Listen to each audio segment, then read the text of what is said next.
Esta es la reflexión que el presidente de la República hace cuando, desde que escribe México la Gran Esperanza como un libro que fue fundamental para su programa de gobierno, pone en la mesa los grandes retos que el país enfrenta.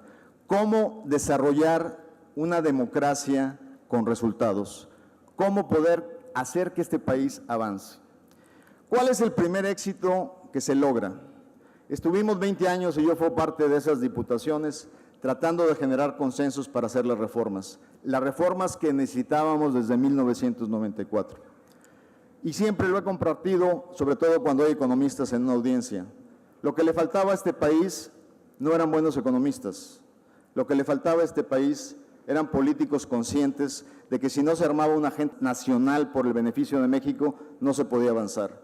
Dejar las diferencias de lado y ver más allá de nuestras narices para ver lo que la sociedad y el país estaba demandando.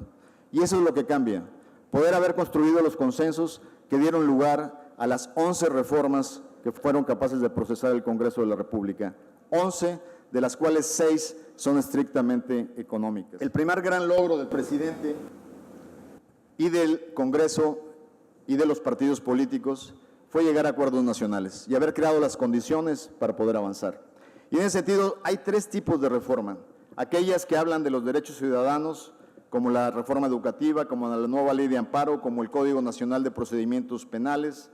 Aquellas que hablan del régimen democrático y libertades, como la reforma político-electoral, la de transparencia, y sobre todo aquellas que hablan de productividad y crecimiento, que es donde me quiero concentrar esta mañana. La laboral, que se dio en el momento de transición, la financiera, la hacendaria, la de competencia económica, la de telecomunicaciones y la energética.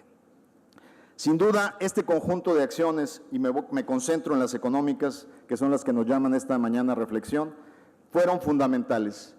En ese periodo de debate, incluyendo la hacendaria, muy seguido el presidente me pidió que lo representara en foros nacionales.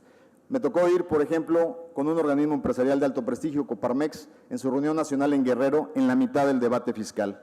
No es fácil, siendo secretario de Economía, ir con los empresarios más importantes del país en Coparmex para poderles hablar de por qué era necesario seguir adelante con el paquete, cuando todos estaban muy molestos por la reforma hacendaria. Lo que les compartí fue muy sencillo.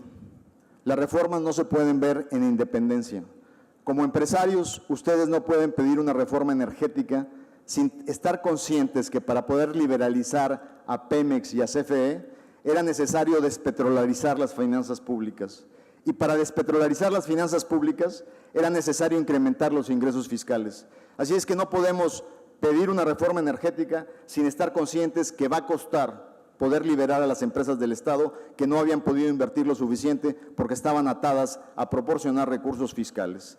Los empresarios no pueden demandar una plataforma logística a la altura del comercio internacional de este país, que se decida en términos no de carreteras por un lado, de aeropuertos por otro y de puertos por otro, sino que se decida en manera integral como plataformas logísticas para poder mover mercancías, ser transformadas y poder estar en capacidad de exportarlas.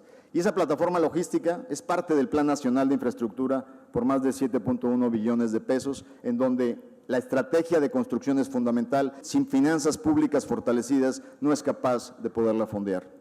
En ese sentido, creo que al fin del día, la reforma fiscal fue entendida como una necesidad de México para poderse poner al día. Éramos el país que menos captábamos de la OECD, inclusive en América Latina estábamos por debajo de Brasil, de Chile y de una serie de economías. El elemento fundamental es una reforma fiscal justa, donde los que más pueden, más paguen, y donde podamos incentivar por primera vez la formalización a través de incentivos reales, que en ese sentido tendremos que avanzar.